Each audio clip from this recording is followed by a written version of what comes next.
Now we will find range. Range is this horizontal distance. So for finding range, it is distance. So it will be equals to velocity into time. Velocity in horizontal is u cos theta into time of flight is represented by capital T. So this will be u cos theta into time. We have already found the formula for time. This is, I think, 2u sin theta upon g.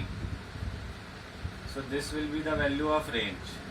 But here we have two things, sin theta and cos theta.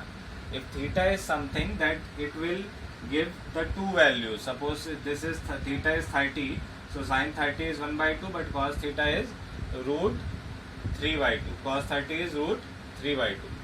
So here we will convert this formula like in this way: 2 sin theta cos theta. As we know that 2 sin theta cos theta is sin 2 theta. So we will replace this 2 sin theta cos theta by sin 2 theta. So it will be u square sin 2 theta upon g. So the range will be, the formula for range will be u square sin 2 theta upon g.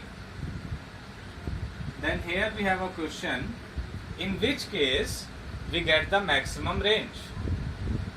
To find this value maximum, R max, this should be maximum. And when it will be maximum? When